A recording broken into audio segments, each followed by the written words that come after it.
Good morning, everyone. Today we'll be learning about the subject advanced e-commerce and mobile commerce.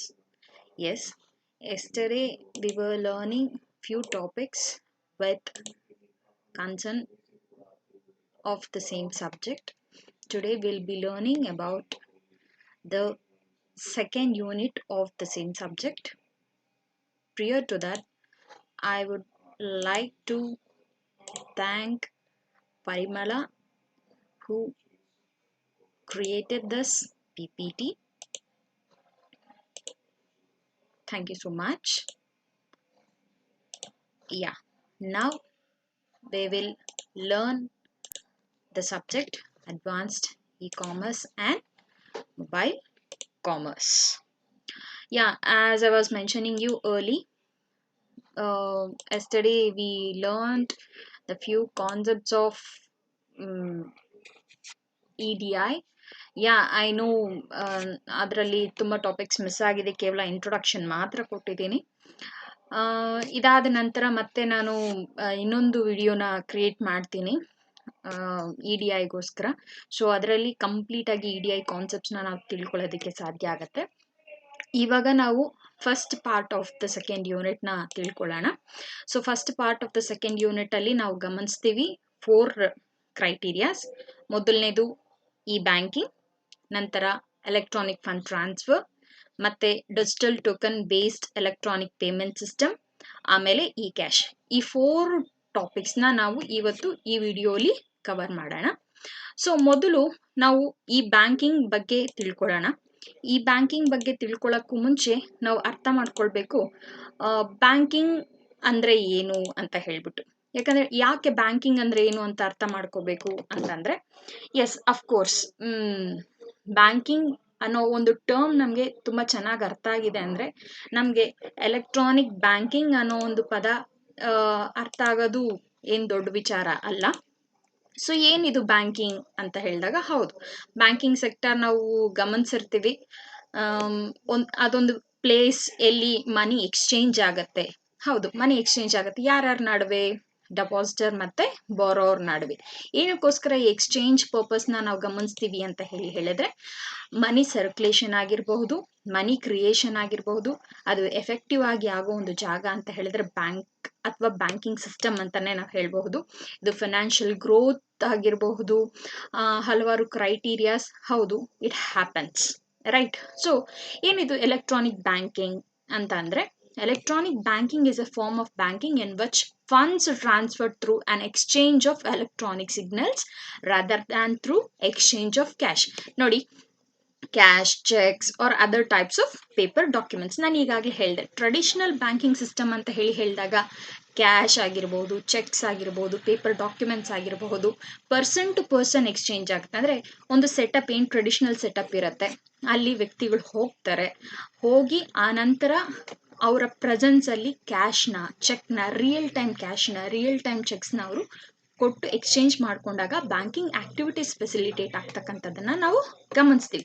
ಆದರೆ ಇಲ್ಲಿ ನಾವು observe ಮಾಡಿದ್ವಿ ಅಂತಂದರೆ, electronic ಬ್ಯಾಂಕಿಂಗ್ನ ನಾವು ಅಬ್ಸರ್ವ್ ಮಾಡಿದ್ವಿ ಅಂತ ಹೇಳಿದ್ರೆ, ಹೌದು, ಎಕ್ಸ್ಚೇಂಜ್ ಆಫ್ ಕ್ಯಾಶ್ ಇಲ್ಲೂ ಆಗುತ್ತೆ, ಎಕ್ಸ್ಚೇಂಜ್ ಆಫ್ ಚೆಕ್ಸ್ ಇಲ್ಲೂ ಆಗುತ್ತೆ, ಎಕ್ಸ್ಚೇಂಜ್ ಆಫ್ ಡಾಕ್ಯುಮೆಂಟ್ಸ್ ಆಗುತ್ತೆ, ಪೇಪರ್ ಡಾಕ್ಯುಮೆಂಟ್ಸ್ ಅಲ್ಲ.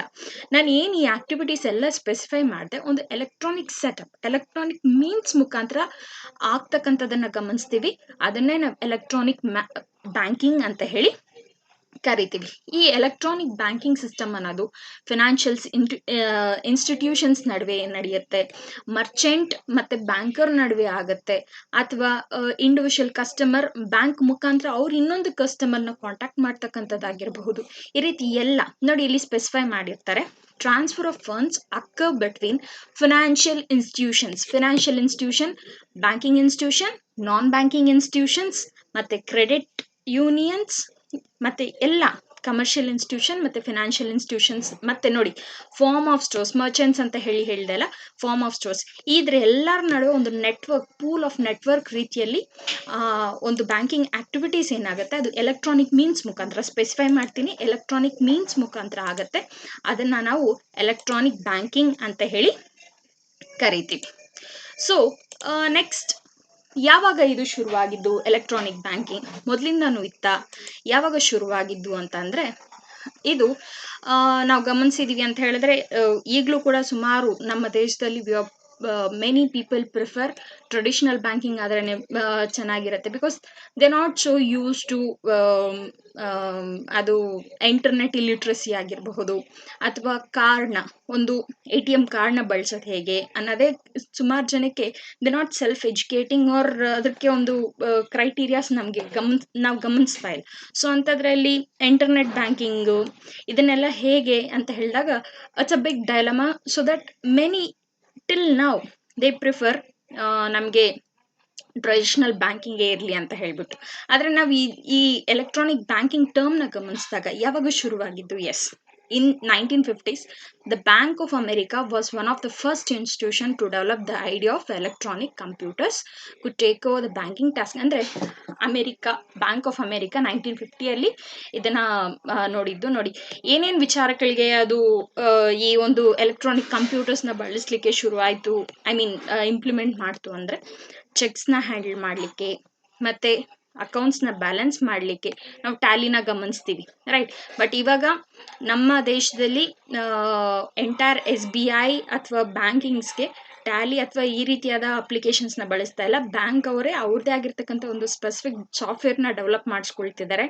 IBM is developing a software for bankers, Infosys developing the software for bankers. ಈ ರೀತಿ ಸ್ಪೆಸಿಫಿಕ್ ಆಗಿ ಎಂಟೈರ್ ಗ್ರೂಪ್ಸ್ ಡೆವಲಪ್ ಮಾಡ್ಕೊಳ್ತಾ ಇದೆ, ರೈಟ್. ಸೊ ಹೌದು, ಯಾಕೆ ಇದು ಶುರು ಮಾಡಿತ್ತು ಅಂತ ಹೇಳಿದ್ರೆ ಲೇಬರ್ ಇಂಟೆನ್ಸಿವ್ ಅಂತ ಹೇಳಿದ್ರೆ ಜಾಸ್ತಿ ಜನ ಕೆಲಸ ಮಾಡಲಿಕ್ಕೆ ಬೇಕಾಗ್ತಾ ಇರತ್ತೆ, ಹ್ಯೂಮನ್ ಎರರ್ಸ್ ಜಾಸ್ತಿ ಆಗ್ತಾ ಇರುತ್ತೆ. ಸೊ ಇಂಥವೆಲ್ಲ ಅವಾಯ್ಡ್ ಮಾಡೋಕ್ಕೋಸ್ಕರ ಅವರು ಎಲೆಕ್ಟ್ರಾನಿಕ್ ಕಂಪ್ಯೂಟರ್ಸ್ನ ಇಲ್ಲಿ ಬ್ಯಾಂಕಿಂಗ್ ಆಕ್ಟಿವಿಟೀಸ್ಗೆ ಇಂಟ್ರೊಡ್ಯೂಸ್ ಮಾಡೋದನ್ನು ನಾವು ಗಮನಿಸ್ತೀವಿ. ಆ್ಯಂಡ್ ಅವರು they found it was very good, many banking institution found it was very good. So ಹಾಗಾಗಿ ಲೇಟರ್ ಆನ್ ಬೇರೆ ಎಲ್ಲ ಬ್ಯಾಂಕರ್ಸು ಕೂಡ ಅದನ್ನು ಅಡಾಪ್ಟ್ ಮಾಡ್ಕೊಳ್ಳೋದಕ್ಕೆ ಮುಂದಾಗ್ತಾರೆ. ನೆಕ್ಸ್ಟ್ ಸ್ಲೈಡಲ್ಲಿ ನಾವು ಗಮನಿಸ್ತೀವಿ ಇಂಪಾರ್ಟೆನ್ಸ್ ಆಫ್ ಇ ಬ್ಯಾಂಕಿಂಗ್. ಯಾಕೆ ಇ ಬ್ಯಾಂಕಿಂಗ್ ಅಂದರೆ, ಒಂದು traditional paradigm of banking sector ಇಂದ ಎಲೆಕ್ಟ್ರಾನಿಕ್ ಬ್ಯಾಂಕಿಂಗ್ ಸೆಕ್ಟಾರ್ಗೆ ಶಿಫ್ಟ್ ಆಗಬೇಕು ಅನ್ನೋ ಒಂದು ಉದ್ದೇಶ ಏನು, ಯಾಕೆ ಇಂಪಾರ್ಟೆನ್ಸ್ ಅನ್ನೋದನ್ನು ನಾವು ಗಮನಿಸೋದಾದರೆ ಇದನ್ನು 3 ಪರ್ಸ್ಪೆಕ್ಟಿವ್ಸಲ್ಲಿ ನಾವು ಗಮನಿಸ್ತೀವಿ. ಮೊದಲು ಇಂಪಾರ್ಟೆನ್ಸ್ ಫಾರ್ ಬ್ಯಾಂಕ್ಸ್ ಅಂದರೆ ಬ್ಯಾಂಕ್ಸ್ಗೆ ಯಾವ ರೀತಿಯಾದ ಉಪಯೋಗ, ಆಮೇಲೆ ಇಂಡಿವಿಜುವಲ್ ಕಸ್ಟಮರ್ಸ್ಗೆ ಯಾವ ರೀತಿಯಾದ ಒಂದು ಉಪಯೋಗ, ಆನಂತರ ಬಿಸ್ನೆಸ್ ಇಂಡಿವಿಜುವಲ್ಸ್ಗೆ ಯಾವ ರೀತಿಯಾದ ಉಪಯೋಗ ಅಂತ ಹೇಳಿಬಿಟ್ಟು. ಸೊ ಫಸ್ಟ್ ನಾವು ಬ್ಯಾಂಕರ್ಸ್ಗೆ ಇದು ಯಾವ ರೀತಿಯಾಗಿರ್ತಕ್ಕಂಥ ಉಪಯೋಗ ಆಗುತ್ತೆ ಅನ್ನೋದನ್ನು ಗಮನಿಸೋಣ. ನಂತರ ಕಸ್ಟಮರ್ಸ್ಗೆ ಯಾವ ರೀತಿ ಹೆಲ್ಪ್ ಆಗುತ್ತೆ, ಬಿಸ್ನೆಸ್ ಇಂಡಿವಿಜುವಲ್ಸ್ಗೆ ಯಾವ ರೀತಿ ಹೆಲ್ಪ್ ಆಗುತ್ತೆ ಅನ್ನೋದನ್ನು ಗಮನಿಸ್ತಾ ಹೋಗೋಣ, ರೈಟ್. ಸೊ ಬ್ಯಾಂಕ್ಸ್ಗೆ ಗಮನಿಸೋದಾದರೆ how it is very helpful for banks. ಮೊದಲನೇ ಇಂಪಾರ್ಟೆನ್ಸ್ ಏನಪ್ಪ ಅಂತ ಹೇಳಿದ್ರೆ ಲೆಸ್ಸರ್ ಟ್ರಾನ್ಸಾಕ್ಷನ್ ಕಾಸ್ಟ್ಸ್. ಏನಿದು ಟ್ರಾನ್ಸಾಕ್ಷನ್ ಕಾಸ್ಟ್ ಅಂತ ಹೇಳಿದ್ರೆ, ನಾವು ಅಂದ್ಕೊಳ್ತೀವಿ visiting a bank, depositing, taking loan back is very simple process for us ಅಂತ ಹೇಳ್ಬಿಟ್ಟು. ಬಟ್ ಈ ಆಪರೇಷನ್ನ ಎಕ್ಸಿಕ್ಯೂಟ್ ಮಾಡಬೇಕು ಅಂತ ಹೇಳಿದ್ರೆ ಬ್ಯಾಂಕ್ ಪೀಪಲ್ಗೆ ಇಟ್ ಇನ್ವಾಲ್ವ್ಸ್ ಮೋರ್ ಕಾಸ್ಟ್. ಯಾವ ರೀತಿಯಾಗಿರ್ತಕ್ಕಂಥ ಕಾಸ್ಟ್ ಅಂದರೆ, ಹ್ಯೂಮನ್ ರಿಸೋರ್ಸ್ ಬೇಕು to operate your transactions on behalf of you people, like collecting deposits from you, lending loans for the needy people. ನಿಮ್ಮ ಬ್ಯಾಂಕ್ ಅಕೌಂಟ್ ಓಪನ್ ಮಾಡೋದ್ರಿಂದ ಹಿಡಿದು account close ಮಾಡಬೇಕು ಅನ್ನೋರ್ಗೂ ಕೂಡ ಹಲವಾರು ಪ್ರಕ್ರಿಯೆಗಳಿರುತ್ತೆ. ಆ ಹಲವಾರು ಪ್ರಕ್ರಿಯೆಗಳನ್ನೆಲ್ಲ ಮಾಡಬೇಕು ಅಂತ ಹೇಳಿದ್ರೆ ಖಂಡಿತ ಅವ್ರಿಗೆ ಹ್ಯೂಮನ್ ರಿಸೋರ್ಸ್ ಬೇಕು. ಈ ಹ್ಯೂಮನ್ ರಿಸೋರ್ಸ್ನ ಒಂದು ಕಡೆ ಎಸ್ಟಾಬ್ಲಿಷ್ ಮಾಡಬೇಕು ಅಂತ ಹೇಳಿದ್ರೆ ಒಂದು ಹ್ಯೂಜ್ ಸೆಟಪ್ ಆಫೀಸ್ ಬೇಕು ಅಂತ ಹೇಳಿದಾಗ ಆ ಹ್ಯೂಮನ್ ರಿಸೋರ್ಸ್ಗೆ ಬೇಕಾಗಿರ್ತಕ್ಕಂಥ ಎಲ್ಲ ನೀಡ್ಸ್ನ ಫುಲ್ಫಿಲ್ ಮಾಡಬೇಕು. ಜೊತೆಗೆ ಪೇಪರ್ ಆಗಿರಬಹುದು, ಸ್ಟೇಷನರೀಸ್ ಆಗಿರ್ಬೋದು, ಮತ್ತು ಒಂದು ಬ್ಯಾಂಕಿಂದ ಇನ್ನೊಂದು ಬ್ಯಾಂಕ್ಗೆ ಕಾಂಟ್ಯಾಕ್ಟ್ ಮಾಡಲಿಕ್ಕೆ ಒಂದು ಕಮ್ಯುನಿಕೇಷನ್ ನೆಟ್ವರ್ಕ್ ಆಗಿರ್ಬೋದು. ಈ ರೀತಿ ಒಂದೊಂದು ಪಾಯಿಂಟ್ನೇ ನಾವು ಹೇಳ್ತಾ ಹೋಗ್ತಾ ಇದ್ದೀವಿ ಅಂತ ಹೇಳಿದ್ರೆ ಸುಮಾರು ಕಾಸ್ಟ್ ಇಲ್ಲಿ ಇನ್ವಾಲ್ವ್ ಆಗುತ್ತೆ. ಸೊ ಟ್ರಾನ್ಸಾಕ್ಷನ್ ಕಾಸ್ಟ್ ಜಾಸ್ತಿ ಆಗ್ತಾ ಹೋಗುತ್ತೆ ಬ್ಯಾಂಕಿಂಗ್ ಇನ್ಸ್ಟಿಟ್ಯೂಷನ್ಸ್ಗೆ. ನೋಡಿ, ಬ್ಯಾಂಕಿಂಗ್ ಇನ್ಸ್ಟಿಟ್ಯೂಷನ್ಸ್ಗೆ ಯಾವಾಗ ಕಾಸ್ಟ್ ಆಗುತ್ತೋ ಖಂಡಿತ ಆ ಒಂದು ಕಾಸ್ಟ್ ಅದರ ಒಂದು ಯೂಸರ್ಸ್ ಮೇಲೇ ಲೆವಿ ಆಗುತ್ತೆ. ಲೈಕ್ ನಾವು ಗಮನಿಸ್ತಾ ಇರ್ತೀವಲ್ವಾ, ಪಾಸ್ಬುಕ್ನ ಮೇಂಟೈನ್ ಮಾಡೋದಕ್ಕೆ ವಿಚಾರ ಆಗಿರ್ಬೋದು, ಅಥವಾ ATMನ ಜನರೇಟ್ ಮಾಡ್ಲಿಕ್ಕೆ ಆಗಿರ್ಬೋದು, ಅಥವಾ ನಮ್ಮ ಅಕೌಂಟಿಂದ ಇನ್ನೊಂದು ಅಕೌಂಟ್ಗೆ ಅಮೌಂಟ್ ಕಳಿಸ್ಬೇಕಾದ್ರೆ ಟ್ರಾನ್ಸಾಕ್ಷನ್ ಚಾರ್ಜಸ್ ಆಗಿರ್ಬೋದು, ಇಂಥವೆಲ್ಲವೂ ಕೂಡ ವಾಪಸ್ ನಮ್ಮ ಕಸ್ಟಮರ್ಸ್ ಮೇಲೇನೆ ಬೀಳುತ್ತೆ. ಸೊ ಕಸ್ಟಮರ್ಸ್ಗೆ ಜಾಸ್ತಿ ಕಾಸ್ಟ್ ಆಗ್ತಾ ಇದೆ ಅಂತ ಹೇಳಿದಾಗ ಖಂಡಿತ ಅದು ನಮಗೂ it will B not so pleasing. ಹಾಗೆ ಬ್ಯಾಂಕರ್ಸ್ಗೂ ಕೂಡ ಕಸ್ಟಮರ್ಸ್ ಮೇಲೆ ಜಾಸ್ತಿ ಕಾಸ್ಟ್ ಹಾಕಬೇಕು ಅಂತ ಹೇಳಿದ್ರೆ even they will feel not very well. So ಇಂಥ ಒಂದು ಟ್ರಾನ್ಸಾಕ್ಷನ್ ಕಾಸ್ಟ್ನ ಕಡಿಮೆ ಮಾಡಲಿಕ್ಕೆ ಎಲೆಕ್ಟ್ರಾನಿಕ್ ಬ್ಯಾಂಕಿಂಗ್ ಅಥವಾ ಎಲೆಕ್ಟ್ರಾನಿಕ್ ಟ್ರಾನ್ಸಾಕ್ಷನ್ಸ್ ಅನ್ನೋದು ಖಂಡಿತ ಹೆಲ್ಪ್ ಆಗುತ್ತೆ. ನೋಡಿ, ನಾನು ಒಂದು 10,000 ನನ್ನ ಫ್ರೆಂಡ್ಗೆ ಡೆಪಾಸಿಟ್ ಮಾಡಬೇಕು ಅಂದರೆ I should go to bank, I should write challan, then I should wait in the queue, then I should ask the teller to transfer the amount. See how much process is being involved here.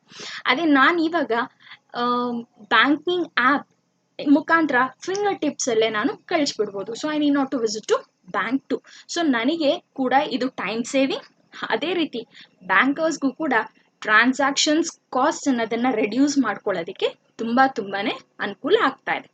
Next ಇಂಪಾರ್ಟೆನ್ಸ್ನ ನಾವು ಗಮನಿಸಿದೀವಿ ಅಂತ ಹೇಳಿದ್ರೆ reduced margin for human error. So ಏನಿದು human error ಅಂದರೆ ಅಕೌಂಟ್ಸ್ನ maintain ಮಾಡಬೇಕಾದಾಗ ಅಥವಾ cash ತಗೊಳ್ಬೇಕಾದಾಗ ಈ ರೀತಿ ವಿಧವಾದ ಪ್ರೊಸೆಸ್ ಇರುತ್ತೆ ಅಲ್ವಾ, ಅಲ್ಲಿ ಹ್ಯೂಮನ್ ಎರರ್ಸ್ ಮ್ಯಾಕ್ಸಿಮಮ್ ಆಗ್ತಾ ಇರ್ತಕ್ಕಂಥದ್ದನ್ನ ನಾವು ಗಮನಿಸ್ತೀವಿ. Are you could have experience few people ನೀವು ಎಕ್ಸ್ಪೀರಿಯನ್ಸ್ ಆಗಿರಬಹುದು.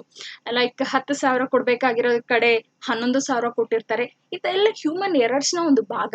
ಆದರೆ ಇಂಥ ಹ್ಯೂಮನ್ ಎರರ್ಸ್ನ ಬ್ಯಾಂಕಲ್ಲಿ ಅಕ್ಕರಾಗ್ತಕ್ಕಂಥ ಹ್ಯೂಮನ್ ಎರರ್ಸ್ನ ಮ್ಯಾಕ್ಸಿಮಮ್ ಕಡಿಮೆ ಮಾಡಲಿಕ್ಕೆ ನಮಗೆ ಎಲೆಕ್ಟ್ರಾನಿಕ್ ಬ್ಯಾಂಕಿಂಗ್ ಹೆಲ್ಪ್ ಮಾಡುತ್ತೆ ಅನ್ನೋದನ್ನು ನಾವಿಲ್ಲಿ ಗಮನಿಸ್ಬಹುದು. ನೆಕ್ಸ್ಟ್ ಇಂಪಾರ್ಟೆನ್ಸ್ನ ನಾವು ಗಮನಿಸಿದ್ರೆ ಲೆಸ್ ಪೇಪರ್ ವರ್ಕ್ ಅಂತ ಹೇಳ್ಬಿಟ್ಟು. ಲೆಸ್ ಪೇಪರ್ ವರ್ಕ್ ಅಂದರೆ obviously as a side challan use ಮಾಡಬೇಕು, ATMಗೆ ಅಪ್ಲೈ ಮಾಡಬೇಕಂದ್ರೆ ಚಲನ್ ಕೊಡಬೇಕು, ಚೆಕ್ ಬುಕ್ ಅಪ್ಲೈ ಮಾಡಬೇಕು ಅಂದರೆ ಮತ್ತೆ ಚಲನ್ ಕೊಡಬೇಕು, ಅಥವಾ ಒಂದು ಲೆಟರ್ನ ಕೊಡಬೇಕು, ಅಥವಾ ನಾನು ಪಾಸ್ಬುಕ್ ಎಗೇನ್ ಪೇಪರಲ್ಲಿ ಇನ್ವಾಲ್ವ್ ಆಗುತ್ತೆ. ಸೊ ಹಿಂಗೆ ಸ್ಟೆಪ್ ಬೈ ಸ್ಟೆಪ್ ನಾನು ನೋಡ್ತಾ ಇದ್ದೀನಿ ಅಂತ ಹೇಳಿದ್ರೆ ಹಲವಾರು ಕಡೆ ಪೇಪರ್ ಇಲ್ಲದೆ ಇರ್ತಕ್ಕಂಥ ಬ್ಯಾಂಕಿಂಗ್ ಆಕ್ಟಿವಿಟಿನ ಮಾಡೋಕ್ಕೆ ಆಗಲ್ಲ ನಾವು ಟ್ರೆಡಿಷನಲ್ ಬ್ಯಾಂಕಿಂಗ್ ಸಿಸ್ಟಮ್ನ ಗಮನಿಸಿದ್ರೆ. ಆದರೆ ಎಲೆಕ್ಟ್ರಾನಿಕ್ ಬ್ಯಾಂಕಿಂಗ್ ಬಂದಿರೋದ್ರಿಂದ ಖಂಡಿತ I can say it is environment friendly. ಏನಕ್ಕೆ ಎನ್ವಿರಾನ್ಮೆಂಟ್ ಫ್ರೆಂಡ್ಲಿ ಅಂತ ನಾನು ಹೇಳ್ತೀನಿ ಅಂದರೆ see, if I want to get the paper, obviously I have to cut down the trees which I am planting or which have been grown, right? So ಅದನ್ನೆಲ್ಲ ನಾನು ಇಲ್ಲಿ reduce ಮಾಡಲಿಕ್ಕೆ ಖಂಡಿತ ಸಾಧ್ಯ ಆಗುತ್ತೆ. ಟ್ರಾನ್ಸಾಕ್ಷನ್ಸ್ ಪ್ರೂಫ್ ಇರುತ್ತೆ ನೋಡಿ ಮತ್ತೆ ಅಲ್ವಾ. ನೀವು ಪೇಪರ್ ಮೇಲೆ ಪ್ರಿಂಟ್ ಹಾಕಿದ್ದೀರಾ ಅಂತ ಹೇಳಿದ್ರೆ ಇಟ್ ಫೇಡ್ಸ್ ಅವೇ. ಬಟ್ ಇಲ್ಲಿ ಫೇಡ್ ಆಗದೆ ಇರ್ತಕ್ಕಂಥ ಪ್ರೂಫ್ ನಿಮ್ಮ ಮೊಬೈಲಲ್ಲಿ ಖಂಡಿತ ಇದ್ದೇ ಇರುತ್ತೆ. ಮತ್ತೆ ರೆಡ್ಯೂಸ್ಡ್ ಫಿಕ್ಸ್ ಕಾಸ್ಟ್ ಅಂದರೆ ಫಿಕ್ಸ್ ಕಾಸ್ಟ್ ಅಂತ ಹೇಳಿದಾಗ ಏನು ಬ್ರಾಂಚ್ನ ಎಸ್ಟಾಬ್ಲಿಷ್ ಮಾಡಿರ್ತಾರೆ ಅಥವಾ ಬ್ರಾಂಚಸ್ ಅಲ್ಲಿ ಮಿನಿಮಲ್ ಆಗಿ ಎಕ್ಸಿಕ್ಯೂಟ್ ಆಗ್ತಕ್ಕಂಥ ಡೈಲಿ ಕಾಸ್ಟ್ ಏನಾಗಿರುತ್ತೆ ಅವನ್ನ ಕೂಡ ರೆಡ್ಯೂಸ್ ಮಾಡಲಿಕ್ಕೆ ಇಲ್ಲಿ ಸಾಧ್ಯ ಆಗುತ್ತೆ. ಆ್ಯಂಡ್ ಎಸ್ ನೋಡಿ, ಸಿನ್ಸ್ ಈ banking services are customer friendly and easily acceptable by everything is clear, visible, loyal customers ಜಾಸ್ತಿ ಆಗ್ತಾರೆ. ಬ್ಯಾಂಕಿಂಗ್ ಸೆಕ್ಟರ್ಸೇ ಅಲ್ಲ, ಯಾವುದೇ ಒಂದು ಬಿಸ್ನೆಸ್ ಕ್ರೈಟೀರಿಯಾಸ್ನ ನಾವು ನೋಡಿದ್ದೀವಿ ಅಂತ ಹೇಳಿದ್ರೆ loyal customers are highly needed. So loyal customers ಇಲ್ಲಿ ಮ್ಯಾಕ್ಸಿಮಮ್ ಆಗ್ತಕ್ಕಂಥದ್ದನ್ನ ನಾವು ಗಮನಿಸ್ತೀವಿ. ಸೊ ಲಾಯಲ್ ಕಸ್ಟಮರ್ಸ್ ಇದ್ದಾರೆ ಅಂತ ಹೇಳಿದ್ರೆ ನಮ್ಗೆ ಏನಪ್ಪ ಅನುಕೂಲ ಅಂದರೆ ಎಸ್, ಅವ್ರು ಇನ್ನಷ್ಟು ಲಾಯಲ್ ಕಸ್ಟಮರ್ಸ್ನ ನಮ್ಗೆ ಇನ್ವೈಟ್ ಮಾಡಲಿಕ್ಕೆ ಸಾಧ್ಯ ಆಗತ್ತೆ. ಸೊ ನಾವು ಕಸ್ಟಮರ್ಸ್ಗೆ ಯಾವ ರೀತಿಯಾಗಿರ್ತಕ್ಕಂಥ ಒಂದು ಲಾಭ ಅಥವಾ ಇಂಪಾರ್ಟೆನ್ಸ್, ಇನ್ ವಾಟ್ ವೇ ಕಸ್ಟಮರ್ಸ್ಗೆ ಇದು ಹೆಲ್ಪ್ ಆಗುತ್ತೆ ಅನ್ನೋದನ್ನ ನಾವು ಗಮನಿಸಿದೀವಿ ಅಂದರೆ ಕನ್ವೀನಿಯನ್ಸ್. ಯಾರಿಗೆ? ಕಸ್ಟಮರ್ಸ್ಗೆ. ಯಾವಾಗಲೂ ಬ್ಯಾಂಕ್ಗೆ ಹೋಗೋ ಅವಶ್ಯಕತೆ ಇಲ್ಲ, ಕ್ಯೂ ಅಲ್ಲಿ ನಿಂತ್ಕೊಳ್ಳೋ ಅವಶ್ಯಕತೆ ಇಲ್ಲ. ಆ್ಯಂಡ್ ಬ್ಯಾಂಕಿಂಗ್ ಹಾರ್ಸ್ನ ನಾವು ನೋಡಿದ್ದೀವಿ ಅಂತ ಹೇಳಿದ್ರೆ 10:30 to 4 ಅಷ್ಟೇ, ಮಧ್ಯದಲ್ಲಿ ಲಂಚ್ ಬ್ರೇಕ್ ಅಲ್ವಾ. ಮತ್ತೆ Sunday holiday, government days holiday, second and fourth Saturday holiday, ತುಂಬ ಇಂಪಾರ್ಟೆಂಟ್ ಟ್ರಾನ್ಸಾಕ್ಷನ್ಸ್ನ ಮಾಡಬೇಕು. ಬ್ಯಾಂಕಿಂಗ್ ಇಲ್ಲ, ಬ್ಯಾಂಕಿಂಗ್ ಆಕ್ಟಿವಿಟೀಸ್ ಇಲ್ಲ ಅಂತ ಹೇಳಿದ್ರೆ ಎಷ್ಟು ತೊಂದರೆ ಆಗುತ್ತೆ. ಅಥವಾ ಇವಾಗ ಆಗ್ತಿರೋ ಒಂದು ಪ್ಯಾಂಡಮಿಕ್ ಸಿಚುಯೇಷನ್ನೇ ನಾವು ಗಮನಿಸಿದ್ದೀವಿ ಅಂತ ಹೇಳಿದ್ರೆ we can go out even ತೋ ಬ್ಯಾಂಕ್ಸ್ ಆರ್ ಓಪನ್. ಸೊ ಅಂಥ ಸಂದರ್ಭದಲ್ಲಿ ಫಿಂಗರ್ ಟಿಪ್ಸಲ್ಲಿ ನಾವು ಬ್ಯಾಂಕಿಂಗ್ ಆ್ಯಕ್ಟಿವಿಟೀಸ್ನ ಖಂಡಿತ ಅಬ್ಸರ್ವ್ ಮಾಡಬಹುದು ವಿತೌಟ್ ಎನಿ ಹೇಸಲ್ 24/7 365 ಡೇಸ್ ಅಂದರೆ 365 ಡೇಸ್ ವಿತೌಟ್ ಎನಿ ಹಾಲಿಡೇ. ಅಂದರೆ ಮೊಬೈಲಲ್ಲಿ ಇರ್ತಕ್ಕಂಥ ಇಂಟರ್ನೆಟ್ಗೆ ಹಾಲಿಡೇ ಇರಲ್ಲ. ಅದೇ ರೀತಿ banking activities which are in our mobile, that is electronic means they don't have holiday too. So ಯಾವಾಗ ಬೇಕಾದರೂ ಕೂಡ ಬ್ಯಾಂಕಿಂಗ್ ಆಕ್ಟಿವಿಟೀಸ್ನ ನಾವು ಇಲ್ಲಿ ಮಾಡಬಹುದು. ನೆಕ್ಸ್ಟ್ ಇಂಪಾರ್ಟೆನ್ಸ್ ಏನಪ್ಪ ಅಂತ ಹೇಳಿದ್ರೆ ಲೋಯರ್ ಕಾಸ್ಟ್ ಪರ್ ಟ್ರಾನ್ಸಾಕ್ಷನ್. ಹೌದು, ಟೈಮ್ಲಿ ಟ್ರಾನ್ಸಾಕ್ಷನ್ಸ್ ಆಗುತ್ತೆ ಮತ್ತು ಕಡಿಮೆ ಕಾಸ್ಟ್ ಕೂಡ ಆಗುತ್ತೆ ನಮಗೆ ಟ್ರಾನ್ಸಾಕ್ಷನ್ನ ಎಕ್ಸಿಕ್ಯೂಟ್ ಮಾಡೋದ್ರಲ್ಲಿ. Yes, that is how it is very easy. And ಅದ್ರ ಜೊತೆಗೆ ಇನ್ನೊಂದು ವಿಚಾರ ಏನಪ್ಪ ಅಂತ ಹೇಳಿದ್ರೆ we don't have geographical barriers here. ಅಂದರೆ ಪ್ರಪಂಚದ ಯಾವುದೇ ಮೂಲೆ ಕೂಡ ನಾವು ಟ್ರಾನ್ಸಾಕ್ಷನ್ಸ್ ಮಾಡಬಹುದು ಬೈ ಆ್ಯಡಿಂಗ್ ದ ಯಾರಿಗೆ ಪೇಮೆಂಟ್ ಮಾಡಬೇಕು ಅವ್ರನ್ನ ಆ್ಯಡ್ ಮಾಡಿಕೊಂಡು. ಸೊ ನಾವು ಎಲ್ಲಿ ಬೇಕಾದರೂ ಕೂಡ ಟ್ರಾನ್ಸಾಕ್ಷನ್ಸ್ನ ಮಾಡಬಹುದಾಗಿರುತ್ತೆ. So these are some important things where the consumer not customers of the bank will be over looking. So ಅವನ್ನೆಲ್ಲವನ್ನು ಕೂಡ ಫುಲ್ಫಿಲ್ ಮಾಡಲಿಕ್ಕೆ ಇಲ್ಲಿ ಸಾಧ್ಯ ಆಗ್ತಾ ಇದೆ. That is how will say yes, it is very convenient for customers too. So customers ಆದಮೇಲೆ business ಇಂಡಿವಿಜುವಲ್ಸ್ಗೆ ಹೇಗೆ ಇದು ಹೆಲ್ಪ್ ಆಗುತ್ತೆ ಅನ್ನೋದನ್ನು ಅಬ್ಸರ್ವ್ ಮಾಡೋದಾದರೆ,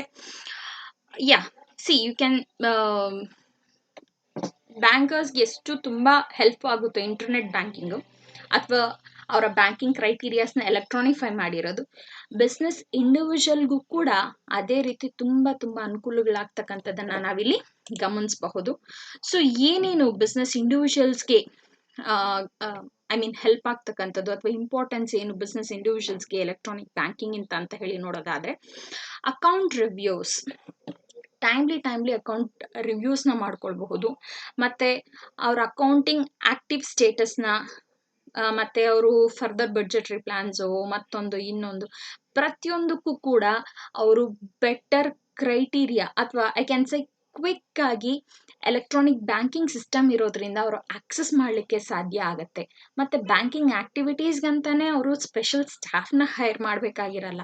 ಬಟ್ ಟ್ರೆಡಿಷನಲ್ ಬ್ಯಾಂಕಿಂಗ್ ನೋಡಿದ್ರೆ ಬಿಸ್ನೆಸ್ ಇಂಡಿವಿಜುವಲ್ಸ್ ಅವರು ಕೂಡ they should be hiring some special staff to take care about the banking activities.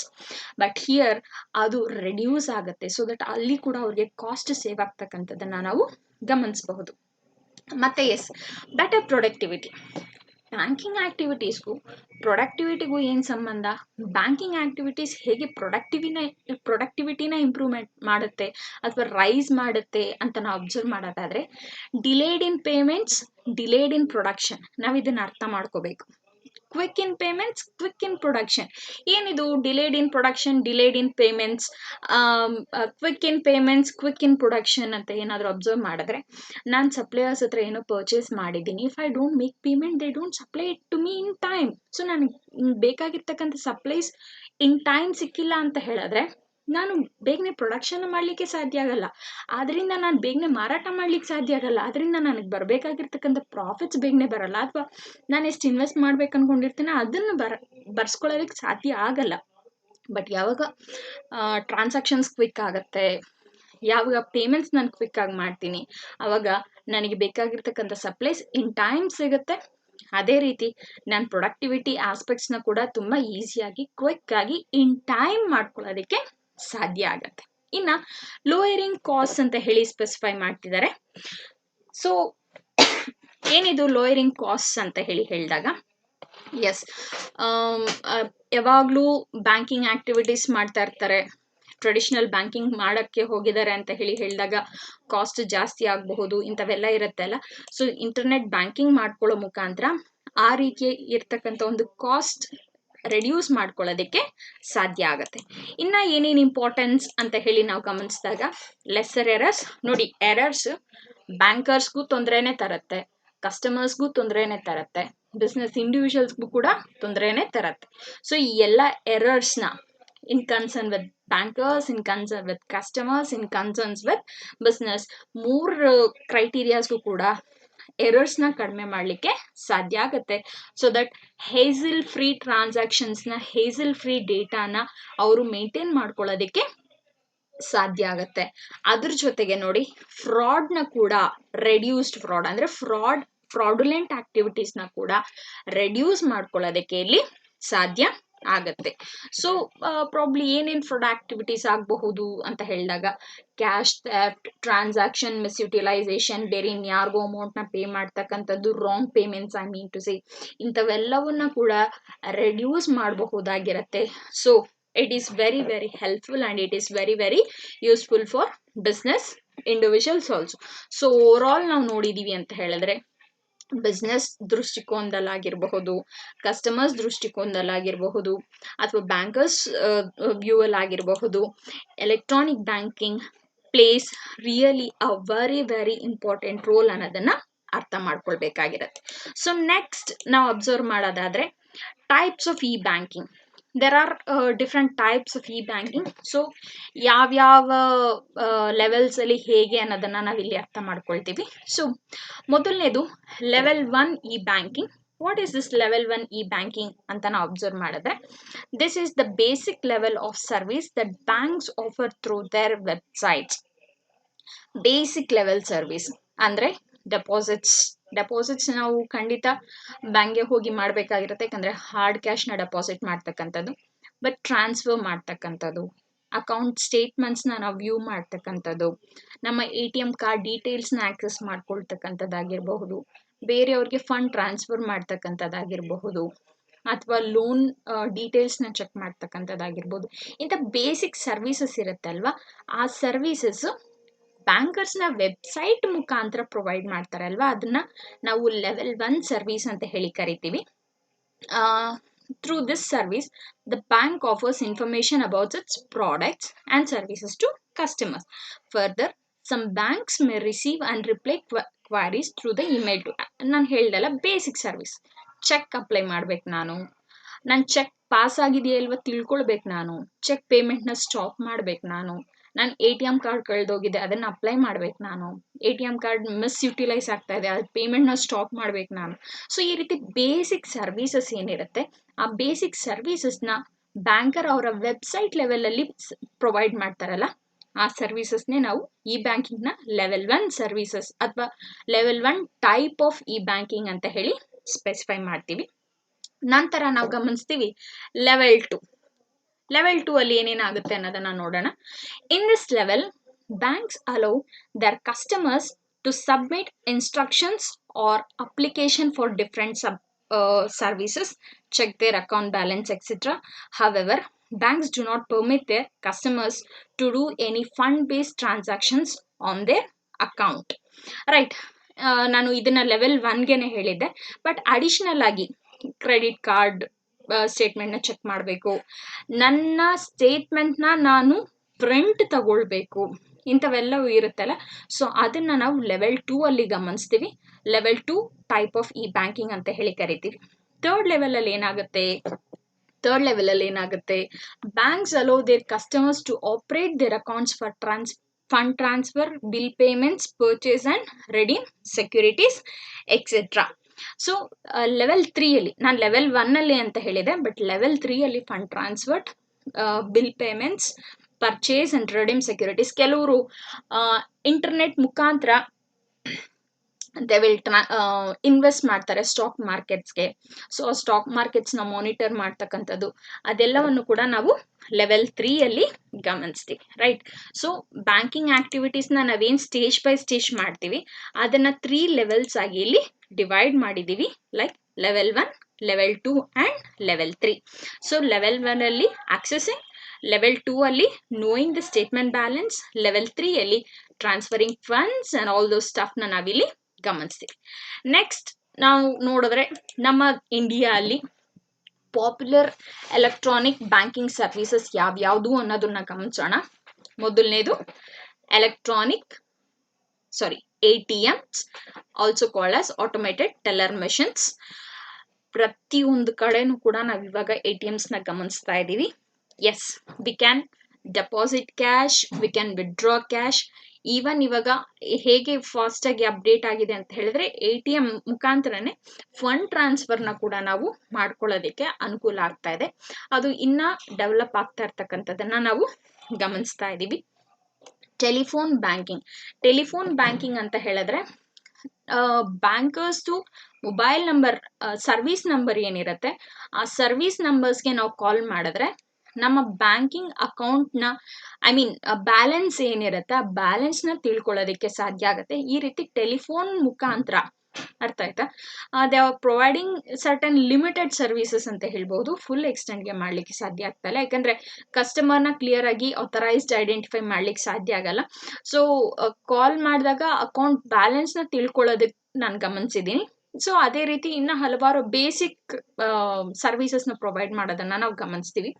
Electronic clearing cards, so ನಾವು ಫಂಡ್ಸ್ ಏನು ಡೆಪಾಸಿಟ್ ಮಾಡ್ಬೇಕು ಅನ್ಕೊಂಡಿರ್ತೀವಿ, ಸೊ ಅದು ಕ್ಲಿಯರ್ ನೋಡಿ.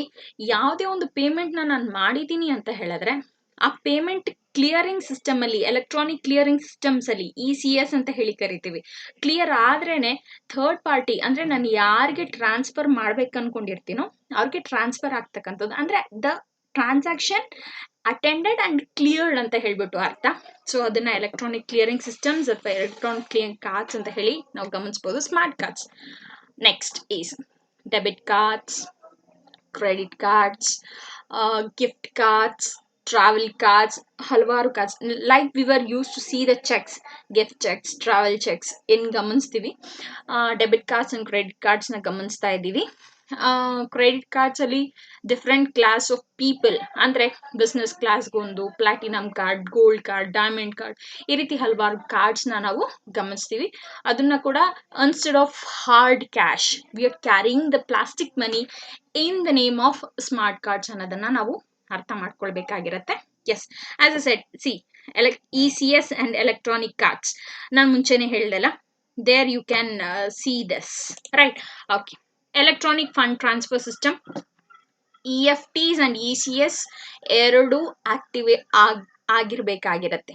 EFT ಅಂಡ್ ECS ಆಕ್ಟಿವ್ ಆಗಿಲ್ಲ ಅಂತ ಹೇಳಿದ್ರೆ ಒಂದು ಕಡೆಯಿಂದ ಅಮೌಂಟ್ ಟ್ರಾನ್ಸ್ಫರ್ ಮಾಡಲಿಕ್ಕೆ ಇನ್ನೊಂದು ಕಡೆ ಆ ಅಮೌಂಟ್ ಡೆಪಾಸಿಟ್ ಆಗ್ಲಿಕ್ಕೆ ಕ್ಲಿಯರ್ ಮಾಡಲಿಕ್ಕೆ ಸಾಧ್ಯನೇ ಆಗಲ್ಲ. So these play a very important role ಅನ್ನೋದನ್ನ ನಾವು ಅರ್ಥ ಮಾಡ್ಕೊಳ್ಬೇಕಾಗಿರತ್ತೆ. ಇನ್ನ ಮೊಬೈಲ್ ಬ್ಯಾಂಕಿಂಗ್ ಅಂತ ಹೇಳಿದಾಗ ಮೊಬೈಲ್ಗೆ ಸ್ಪೆಸಿಫಿಕ್ ಆಗಿ ನಾವು ಅಪ್ಲಿಕೇಶನ್ನ ಇನ್ಸ್ಟಾಲ್ ಮಾಡ್ಕೊಳ್ತೀವಿ ಬ್ಯಾಂಕರ್ಸ್ದು. ಸೊ ಆ ಮುಖಾಂತರ ನಾವೇನು ಟ್ರಾನ್ಸಾಕ್ಷನ್ಸ್ನ ಮಾಡ್ತೀವಿ ಅದನ್ನ ನಾವು will call it as mobile banking. I can give the best example for mobile banking. SBI YONO app ಅಂತ ಏನು ನಾವು ಗಮನಿಸ್ತೀವಲ್ವಾ, ಅದು ಮೊಬೈಲ್ ಬ್ಯಾಂಕಿಂಗ್ಗೆ ಒಂದು ಬೆಸ್ಟ್ ಎಕ್ಸಾಂಪಲ್ ಅಂತ ಹೇಳ್ಬಹುದು. ನೀವು ಏನು ಇಂಟರ್ನೆಟ್ ಬ್ಯಾಂಕಿಂಗ್ ಅಲ್ಲಿ ಮಾಡ್ತೀರಾ, ಈ ಅಪ್ಲಿಕೇಶನ್ನ ಡೌನ್ಲೋಡ್ ಮಾಡಿಕೊಂಡು ಸೇಮ್ ಇಂಟರ್ನೆಟ್ ಬ್ಯಾಂಕಿಂಗ್ ಅಲ್ಲಿ ಏನೇನು ಟ್ರಾನ್ಸಾಕ್ಷನ್ಸ್, ಏನೇನು ಆಕ್ಟಿವಿಟೀಸ್ ಮಾಡ್ತೀರಾ ಆ ಎಲ್ಲ ಆಕ್ಟಿವಿಟೀಸ್ನ ಇಲ್ಲಿ ಮಾಡಲಿಕ್ಕೆ ಸಾಧ್ಯ ಆಗ್ತಾ ಇರತ್ತೆ. ನಂತರ ಇಂಟರ್ನೆಟ್ ಬ್ಯಾಂಕಿಂಗ್, ನಾವು ಇಂಟರ್ನೆಟ್ ಸರ್ವಿಸಸ್ಗೆ ಕನೆಕ್ಟ್ ಆಗಿರ್ಬೇಕಾಗತ್ತೆ. ನೋಡಿ ಇಲ್ಲಿ ಗಮನ ಇಟ್ಕೊಳ್ಳಿ, ನೀವು ಮೊಬೈಲ್ ಬ್ಯಾಂಕಿಂಗು ಇಂಟರ್ನೆಟ್ ಸರ್ವಿಸಸ್ ಇರಬೇಕಾಗಿರುತ್ತೆ, ಇಂಟರ್ನೆಟ್ ಬ್ಯಾಂಕಿಂಗು ಕೂಡ ಇಂಟರ್ನೆಟ್ ಸರ್ವಿಸಸ್ ಇರಬೇಕಾಗಿರುತ್ತೆ. But mobile banking internet services ಇದ್ರೂ ಸಹ ಆ ಮೊಬೈಲ್ ಬ್ಯಾಂಕಿಂಗ್ಗೆ ಸ್ಪೆಸಿಫಿಕ್ ಆಗಿ ಬರ್ತಕ್ಕಂಥ ಅಪ್ಲಿಕೇಶನ್ನ ನಾವು ಇನ್ಸ್ಟಾಲ್ ಮಾಡ್ಕೊಂಡಿಲ್ಲ ಅಂತ ಹೇಳಿದ್ರೆ ಮೊಬೈಲ್ ಬ್ಯಾಂಕಿಂಗ್ನ ಆಕ್ಸೆಸ್ ಮಾಡಲಿಕ್ಕೆ ಸಾಧ್ಯ ಆಗಲ್ಲ, right? So there must be the prescribed application mobile banking use ಮಾಡಬೇಕಾದ್ರೆ. For example, PhonePe transactions ಮಾಡ್ತೀವಿ ಅಂತ ಹೇಳ್ತೀರಾ, ಅರೆ ಫೋನ್ ಪೇ ಆ್ಯಪ್ ಇಲ್ಲದೆ can you transact? No, it is not at all possible. PhonePe again it is a example of mobile banking I can be saying. ಮತ್ತೆ internet banking, as ಅ said internet services ಇರಲೇಬೇಕಾಗಿರುತ್ತೆ. ಇಂಟರ್ನೆಟ್ ಮುಖಾಂತರ bank ಅವ್ರು ಕೊಟ್ಟಿರ್ತಕ್ಕಂಥ ಒಂದು website ಅಲ್ಲಿ ನಮ್ಮ ID ಪಾಸ್ವರ್ಡ್ನ ನಾವು ಲಾಗಿನ್ ಮಾಡಿ ಈಗಿನ ಬ್ಯಾಂಕ್ ಅಲ್ಲಿ ಹೋಗಿ ಏನೆಲ್ಲ ಆಕ್ಟಿವಿಟೀಸ್ನ ಮಾಡ್ತೀವಿ ಆ ಆಕ್ಟಿವಿಟೀಸ್ ಮೆಜಾರಿಟಿ ನಾವು ಎಕ್ಸಿಕ್ಯೂಟ್ ಮಾಡಲಿಕ್ಕೆ ಸಾಧ್ಯ ಆಗ್ತಾ ಇರತ್ತೆ. ಅದನ್ನ ನಾವು ಇಂಟರ್ನೆಟ್ ಬ್ಯಾಂಕಿಂಗ್ ಅಂತ ಹೇಳಿ ಕರಿತೀವಿ. ನೆಕ್ಸ್ಟ್ ಬಂದು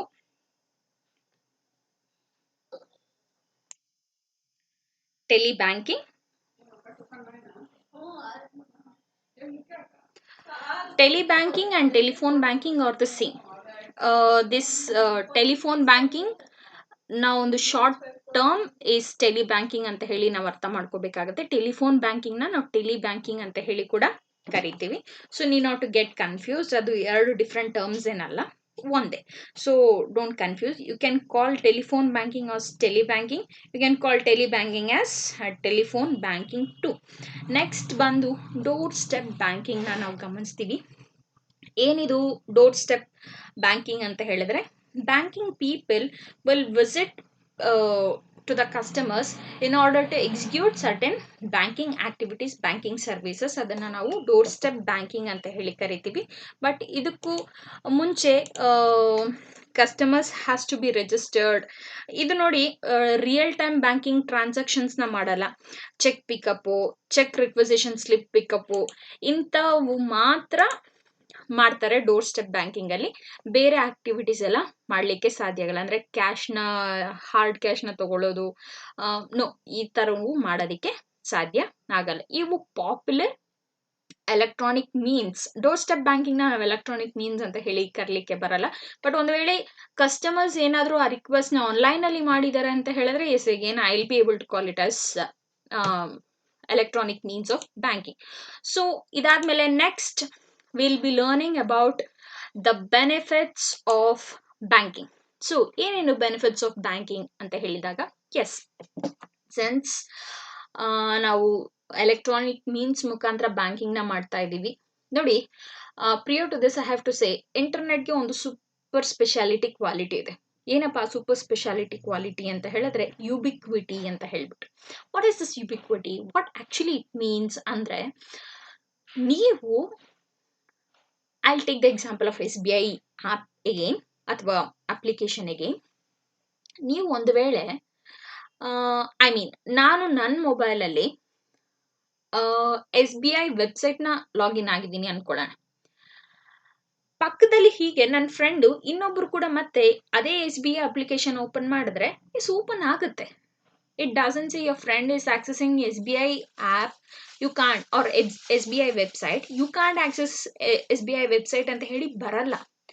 ಅಂದ್ರೆ ಏನಪ್ಪಾ ಸ್ಪೆಷಾಲಿಟಿ ಅಂದ್ರೆ, anywhere, any time, any number of people can access the internet at a time. ಆ ಅಪ್ಲಿಕೇಶನ್ಸ್ ಇರುತ್ತಲ್ಲ, ಎಷ್ಟೇ ಅಪ್ಲಿಕೇಶನ್ಸ್ ಆಗಿರ್ಬೋದು, ಒಂದೇ ಸಮಯದಲ್ಲಿ ಎಷ್ಟು ಜನ ಆದರೂ ಆಕ್ಸೆಸ್ ಮಾಡಬಹುದು. ಯುಬಿಕ್ವಿಟಿ ಆ ಒಂದು ಸ್ಪೆಷಲ್ ಕ್ಯಾರೆಕ್ಟರಿಸ್ಟಿಕ್ ಇರೋ ಕಾರಣದಿಂದ ನಮಗೆ ಇಂಟರ್ನೆಟ್ ಅಲ್ಲಿ ಅಥವಾ ಎಲೆಕ್ಟ್ರಾನಿಕ್ ಮೀನ್ಸ್ ಅಲ್ಲಿ ನಾವ್ ಏನೇನ್ ಆಕ್ಟಿವಿಟೀಸ್ ನ ಎಕ್ಸಿಕ್ಯೂಟ್ ಮಾಡ್ತೀವಿ ಅದೆಲ್ಲವೂ ಕೂಡ ನಮ್ಗೆ ತುಂಬಾ ತುಂಬಾ ತುಂಬಾ ತುಂಬಾ ಹೆಲ್ಪ್ ಆಗ್ತಕ್ಕಂಥದ್ದನ್ನ ನಾವು ಗಮನಿಸ್ತೀವಿ. Right, next we'll come back to the benefits of e-banking. Anytime banking, anywhere banking. Yes, it is understood. ಯಾವಾಗ ಬೇಕಾದರೂ ಎಲ್ಲಿ ಬೇಕಾದರೂ ನಾವು ಬ್ಯಾಂಕಿಂಗ್ ಆಕ್ಟಿವಿಟೀಸ್ನ ಗಮನಿಸಬಹುದು.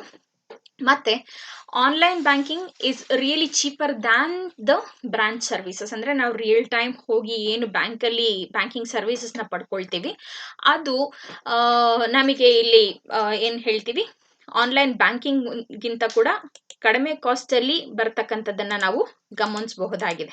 ರೈಟ್, ಮತ್ತೆ ಎಸ್, ಕಾಸ್ಟ್, ಟ್ರಾನ್ಸಾಕ್ಷನ್ ಕಾಸ್ಟ್ ಅಲ್ಲಿ ರಿಡಕ್ಷನ್ ನ ಗಮನಿಸ್ತೀವಿ. ಮತ್ತೆ ಪೋಸ್ಟಲ್ ಸರ್ವಿಸಸ್, ಮತ್ತೆ ಪೋಸ್ಟಲ್ ಸರ್ವಿಸಸ್ ನಾವು ರೆಡ್ಯೂಸ್ ಮಾಡಬಹುದು, ಯಾಕಂದ್ರೆ ಎಲ್ಲ ಆಕ್ಟಿವಿಟೀಸ್ ನಾವು ಬಿಲ್ಸ್ ಮುಖಾಂತರನೇ ಪೇ ಮಾಡ್ತೀವಿ. And utility payments will be very easy. Online purchases, yes, I know you people are rocking by online purchases, that is online shopping. So ಅದು ಕೂಡ ಈಸಿ ಫೆಸಿಲಿಟಿ ನಮಗೆ ಎಲೆಕ್ಟ್ರಾನಿಕ್ ಬ್ಯಾಂಕಿಂಗ್ ಮುಖಾಂತರ execute ಆಗಿರ್ತಕ್ಕಂಥದ್ದನ್ನ ನಾವು ಗಮನಿಸ್ತೀವಿ. ಮತ್ತೆ as a set, round the clock 365 days ನಮಗೆ ಎಲ್ಲ ಬ್ಯಾಂಕಿಂಗ್ ಆಕ್ಟಿವಿಟೀಸ್ ಖಂಡಿತ ಸಿಕ್ಕೇ ಸಿಗುತ್ತೆ. ಸಂಡೇ ಹಾಲಿಡೇ ನೋ, ಯಾವಾಗ ಬೇಕಾದರೂ ಕೂಡ will be able to enjoy the banking services. These are some benefits of ಈ ಬ್ಯಾಂಕಿಂಗ್ ಅಂತ ಹೇಳಿ ನಾವು ಅರ್ಥ ಮಾಡ್ಕೊಳ್ಬಹುದು. ಮತ್ತೆ ನೆಕ್ಸ್ಟ್, ಎಸ್, ಬೆನಿಫಿಟ್ಸ್ ಇತ್ತು ಅಂತ ಹೇಳಿದ್ರೆ, ಯಾವುದೇ ಒಂದು ಆಕ್ಟಿವಿಟಿ ನಾವು ಗಮನಿಸಿದೀವಿ ಅಂತ ಹೇಳಿದ್ರೆ ಬೆನಿಫಿಟ್ಸ್ ಹೇಗಿರುತ್ತೋ ಹಾಗೆ ಡ್ರಾಬ್ಯಾಕ್ಸ್ ಕೂಡ ಇರುತ್ತೆ. ಏನಪ್ಪಾ ಈ ಬ್ಯಾಂಕಿಂಗ್ ಇರೋ ಒಂದು ಡ್ರಾಬ್ಯಾಕ್ಸ್ ಅಂತ ಹೇಳಿದ್ರೆ, ಡಿಫಿಕಲ್ಟಿ ಇನ್ ಅಡಾಪ್ಷನ್. ಟೆಕ್ನಾಲಜಿ ತುಂಬಾ ಜನ ಅದನ್ನ ಅರ್ಥ ಮಾಡ್ಕೊಳ್ಳೋದಿಕ್ಕೆ ಸಾಧ್ಯ ಆಗ್ತಾ ಇಲ್ಲ. ಅಂತ ಹೇಳಿದಾಗ ಅದನ್ನ ಅಡಾಪ್ಟ್ ಮಾಡ್ಕೊಳ್ಳೋದಕ್ಕೂ ಅವ್ರಿಗೆ ಕಷ್ಟ ಆಗುತ್ತೆ. ಮತ್ತೆ ಟೆಕ್ನಾಲಜಿ ಅಂತ ಹೇಳಿದಾಗ, ಎಸ್, ಭಯ ನಮಗೂ ಕೂಡ. ನಾನು ಇವತ್ತು ಟ್ರಾನ್ಸಾಕ್ಟ್ ಮಾಡ್ತಾ ಇದ್ದೀನಿ, ಈ ಟ್ರಾನ್ಸಾಕ್ಷನ್ ಎಲ್ಲಿ ಲೀಕ್ ಆಗುತ್ತೋ, ನನ್ನ ಅಕೌಂಟಲ್ಲಿರೋ ಅಮೌಂಟ್ ಹೇಗೆ ಹೊಟ್ಟೋಗುತ್ತೋ, ಭದ್ರವಾಗಿರುತ್ತೋ ಇಲ್ವೋ. ಎಸ್, ಎಲ್ಲರಿಗೂ ಭಯ ಇದೆ. ಯಾಕಂದರೆ ಆ ಭಯನ ರಿಫ್ಲೆಕ್ಟ್ ಮಾಡ್ತಕ್ಕಂಥ ಹಲವಾರು ಇನ್ಸಿಡೆಂಟ್ಸ್ ಕೂಡ ಆಗ್ತಾ ಇದೆ. ಸೊ ಅದನ್ನು ಮೇಜರ್ ಡ್ರಾಬ್ಯಾಕ್ ಅಂತಲೇ ನಾವು ಕರಿಬಹುದಾಗಿರುತ್ತೆ. Yes, banking services, banking activities cost ಕಡಿಮೆ ಆಗಿದೆ. ಆದರೆ ಆ ಬ್ಯಾಂಕಿಂಗ್ ಸರ್ವೀಸಸ್ನ ನಾವು ಎಲೆಕ್ಟ್ರಾನಿಕ್ ಮೀನ್ಸ್ ಮುಖಾಂತರ ಯೂಸ್ ಮಾಡಬೇಕು ಅಂದರೆ ಅದಕ್ಕೆ ಬೇಕಾಗಿರ್ತಕ್ಕಂಥ setup like mobile, internet, system, ಇದರ ಕಾಸ್ಟ್ ಜಾಸ್ತಿ ಇದೆ. ಅಂದರೆ ಟೆಕ್ನಾಲಜಿ ಕಾಸ್ಟ್ ನಮಗೆ ಜಾಸ್ತಿ ಇರ್ತಕ್ಕಂಥದ್ದನ್ನು ನಾವು ಗಮನಿಸ್ಬೋದು. ಆ್ಯಸ್ ಲ್ಯಾಕ್ ಆಫ್ ಪ್ರಿಪೇರ್ಡ್ನೆಸ್, ಸುಮಾರು ಜನ as a side internet illiterates ಇರ್ತಕ್ಕಂಥವ್ರು ನಾವು ಗಮನಿಸ್ತೀವಿ, ಅಥವಾ ಟೆಕ್ನಾಲಜಿ ಇಲ್ಲಿಟ್ರೇಟ್ಸ್ ಅಂತ ಹೇಳಿ ಏನು ಗಮನಿಸ್ತೀವಿ, ಅವ್ರಿಗೆ ಇದನ್ನು ಹೇಗೆ ಬಳಸಬೇಕು ಅನ್ನೋದು ಗೊತ್ತಿರಲ್ಲ. ಮತ್ತು ಟೆಕ್ನಾಲಜಿನ ಫುಲ್ ಪ್ಲೆಡ್ಜಲ್ಲಿ ನಾವು ಯೂಸ್ ಮಾಡೋಕ್ಕೆ ರಿಸೋರ್ಸಸ್ ಸಪೋರ್ಟ್ ಮಾಡದೇ ಇರ್ತಕ್ಕಂಥದ್ದು ಕೂಡ ಮೇಜರ್ ಡ್ರಾಬ್ಯಾಕ್ಸ್ ಅಂತ ಹೇಳಿ ನಾವು ಅರ್ಥ ಮಾಡ್ಕೊಳ್ಬೇಕಾಗಿರುತ್ತೆ. Yes, this is all about e banking. Probably ನಿಮ್ಗೆ ಏನಾದರೂ ಡೌಟ್ಸ್ ಇತ್ತು ಮತ್ತೊಂದು ಅಂತ ಹೇಳಿದ್ರೆ, yes, you can ping me back. We'll be able to have the discussion on the doubts, whatever raised for you on e-banking. So now next we'll learn about the new topic after e-banking, that is electronic fund transfer. The term itself says fund transfer through electronic means. Alva? Fund ನಾವೇನು ಒಬ್ಬರಿಂದ ಒಬ್ರಿಗೆ ಕಳಿಸ್ಕೊಳ್ತೀವಿ, ನನಗೆ amount ಬರಬೇಕು, ನಾನು ಇನ್ಯಾಕೋ ಕಳಿಸ್ಬೇಕು, ಅದನ್ನು electronic means ಮುಖಾಂತರ ನಾನು ಮಾಡ್ತಾ ಇದ್ದೀನಿ ಅಂದರೆ ಅದನ್ನು ಎಲೆಕ್ಟ್ರಾನಿಕ್ ಫಂಡ್ ಟ್ರಾನ್ಸ್ಫರ್ ಅಂತ ಹೇಳಿ ಕರಿತೀನಿ ನಾನು. So will go in detailed for electronic fund transfer. Electronic fund transfer is the electronic transfer of money from one bank to another bank account. As I said, ಫಂಡ್ನ ಒಬ್ಬರಿಂದ ಒಂದು bank ಅಕೌಂಟಿಂದ ಇನ್ನೊಂದು bank ಅಕೌಂಟ್ಗೆ electronic means ಮುಖಾಂತರ ನಾನು transfer ಮಾಡ್ತೀನಿ ಅಂದರೆ ಅದನ್ನು ನಾನು ಎಲೆಕ್ಟ್ರಾನಿಕ್ ಫಂಡ್ ಟ್ರಾನ್ಸ್ಫರ್ ಅಂತ ಹೇಳಿ ಕರಿತೀನಿ. The fund transfer might be either within a single financial institution or across multiple institutions. See, electronic fund transfer facilitates us to transfer the funds within single financial institution, or it might be multiple institutions. ಒಂದೇ ಸಮಯದಲ್ಲಿ ಒಂದೇ bank ಆದರೂ ನಾವು ಫಂಡ್ನ transfer ಮಾಡಬಹುದು, ಅಥವಾ multiple ಅಕೌಂಟ್ಸ್ಗೆ ಅಥವಾ multiple financial ಇನ್ಸ್ಟಿಟ್ಯೂಷನ್ಸ್ಗೂ ಕೂಡ ನಾನು ಟ್ರಾನ್ಸ್ಫರ್ ಮಾಡ್ಬೋದು. ಫಿನಾನ್ಷಿಯಲ್ ಇನ್ಸ್ಟಿಟ್ಯೂಷನ್ಸ್ ಎಲ್ಲ ಯಾರ ಹತ್ರ ಆದರೂ ನಾನು ಪರ್ಚೇಸ್ ಮಾಡಿದರೆ, ನಾನು ಯಾರಿಗಾದ್ರೂ ಅಮೌಂಟ್ ಕಳಿಸ್ಬೇಕು ಅಂತ ಹೇಳಿದ್ರೆ ಫ್ರೆಂಡ್ಸ್ಗೆ ಸಹಾಯ ಮಾಡ್ತೀನಿ, ಡೊನೇಷನ್ಸ್ ಮಾಡ್ತೀನಿ. ಸೊ ಈ ರೀತಿ ಯಾವುದೇ ಸೋರ್ಸ್ಗಾಗಿರಬಹುದು ನಾನು ಫಂಡ್ಸ್ನ ಟ್ರಾನ್ಸ್ಫರ್ ಮಾಡಲಿಕ್ಕೆ ನನಗೆ ಫೆಸಿಲಿಟೇಟ್ ಮಾಡುತ್ತೆ electronic fund transfer. And of course, how it is done ಅಂತ ಹೇಳಿದಾಗ, it is done through computer based system without direct intervention of bank staff. ನೋಡಿ, ಫೋನ್ ಪೇ ಮುಖಾಂತರ ನಾನು ನಿಮ್ಗೆ ಅಮೌಂಟ್ ಫಂಡ್ ಟ್ರಾನ್ಸ್ಫರ್ ಮಾಡಿದ್ದೀನಿ ಅಂತ ಹೇಳಿದ್ರೆ ಇಲ್ಲಿ ಬ್ಯಾಂಕ್ ಸ್ಟಾಫ್ನ ಇನ್ವಾಲ್ವ್ಮೆಂಟ್ ಏನಿರಲ್ಲ ಅಲ್ವಾ. That is what this statement means. Bank staff involvement ಇಲ್ಲದೆ ನಾನು ಫಂಡ್ನ ಟ್ರಾನ್ಸ್ಫರ್ ಮಾಡಲಿಕ್ಕೆ ಸಾಧ್ಯ ಆಗುತ್ತೆ. ಸೊ ಸಿಂಪಲ್ ಆಗಿ ನಾನು ಅರ್ಥ ಮಾಡಿಕೊಂಡ್ರೆ, ಯಾರಿಗೇ ಬೇಕಾದರೂ ನಾನು ಫಂಡ್ ಟ್ರಾನ್ಸ್ಫರ್ ಮಾಡಬೇಕು ಅಂತ ಇದ್ದರೆ ಎಲೆಕ್ಟ್ರಾನಿಕ್ ಮೀನ್ಸ್ ಮುಖಾಂತರ ಟ್ರಾನ್ಸ್ಫರ್ ಮಾಡಬಹುದು ಈಸಿಯಾಗಿ, ಕ್ವಿಕ್ ಆಗಿ ಅಂತ ಹೇಳುತ್ತೆ. So types of electronic fund ಟ್ರಾನ್ಸ್ಫರ್ಸ್ನ ನೋಡಿದ್ರೆ, national electronic fund transfers in EFT ಅಂತ ಹೇಳಿ ಕರಿತೀವಿ, real time gross settlement RTGS ಅಂತ ಹೇಳಿ ಕರಿತೀವಿ, immediate payment services.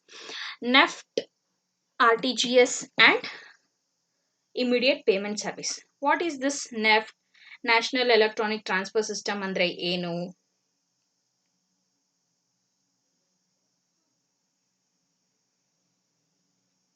So NEFT ಅಂದರೆ, again this is electronic funds transfer system maintained by RBI, Reserve Bank of India ಇದನ್ನು ಮೇಂಟೈನ್ ಮಾಡ್ತಾ ಇದೆ.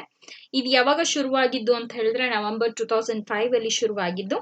Setup was established and maintained by the Institute of Development and Research in Banking Technology. ಅಂದರೆ ಇದು IDRB, institution for development and research in banking technology ಅವರು develop ಮಾಡಿದ್ದಾರೆ, ಅವರೇ maintain ಮಾಡ್ತಾ ಇದ್ದಾರೆ ಕೂಡ. ಆ್ಯಂಡ್ ಅವ್ರ ಜೊತೆಗೆ RBI is monitoring all the electronic fund transfer, that is National Electronic Fund Transfers. ಇನ್ನು RTGS ನಾವು ನೋಡಿದೀವಿ ಅಂತ ಹೇಳಿದ್ರೆ real time gross settlements. RTGS option ನಾವು ಕ್ಲಿಕ್ ಮಾಡಿದೀವಿ ಅಂತ ಹೇಳಿದ್ರೆ ನಮ್ಮ ಬ್ಯಾಂಕರ್ ಅಂದ್ರೆ ನಮ್ಮ ಬ್ಯಾಂಕ್ ಏನಿರತ್ತೆ ಆ ಬ್ಯಾಂಕ್ ಪ್ರಮೇಯ ಇಲ್ದೇನೆ ನಮ್ಮ ಟ್ರಾನ್ಸಾಕ್ಷನ್ RBI ಅವರೇ ಡೈರೆಕ್ಟ್ ಆಗಿ ಸೆಟಲ್ ಮಾಡ್ತಕ್ಕಂಥದ್ದನ್ನ ನಾವು ಗಮನಿಸ್ತೀವಿ.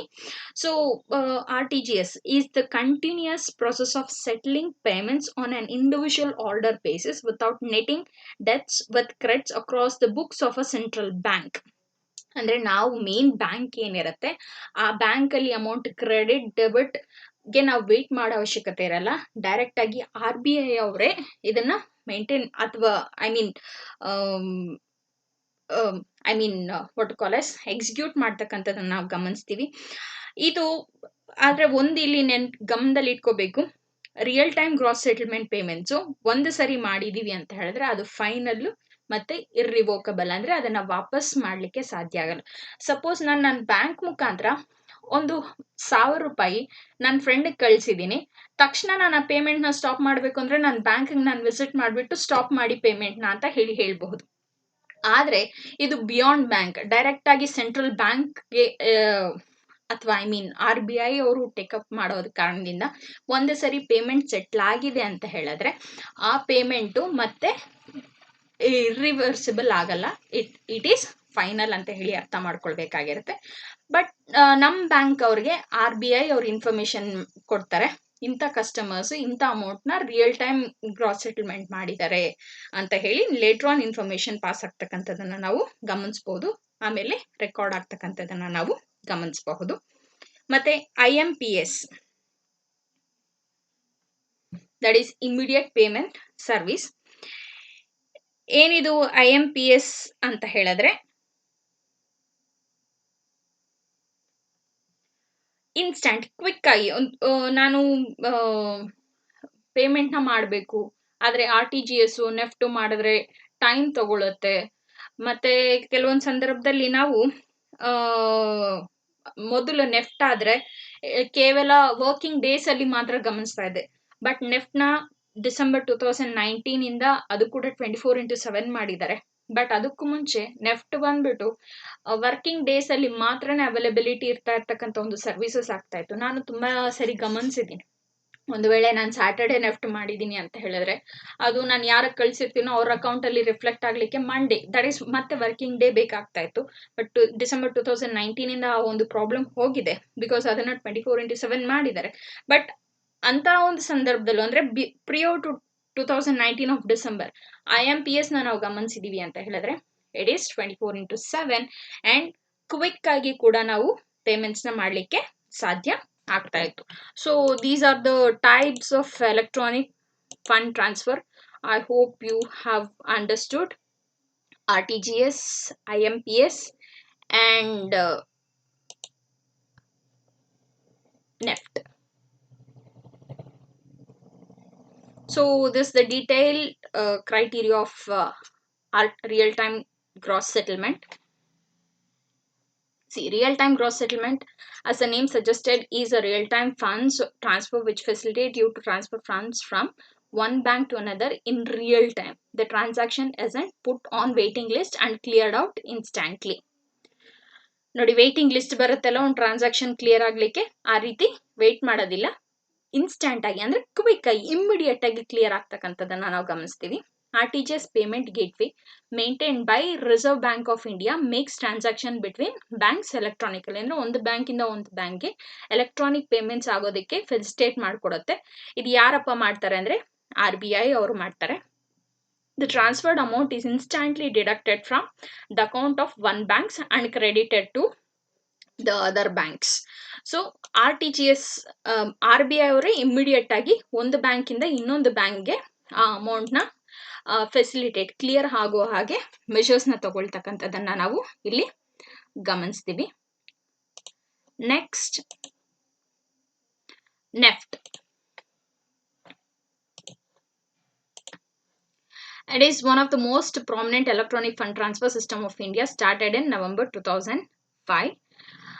NEFT is a facility provided to customer to enable them to transfer funds easily and securely on a one-to-one basis.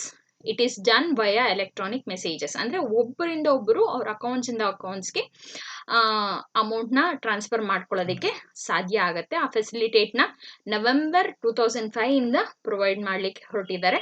And yes, as a said early, December 2019 ಇಂದ ಇದು ಕೂಡ 24/7 services ಆಗಿರ್ತಕ್ಕಂಥದ್ದನ್ನು ನಾವು ಗಮನಿಸಬಹುದಾಗಿದೆ. NEFT facilities are available in 30,000 bank branches all over the country and work on a batch mode.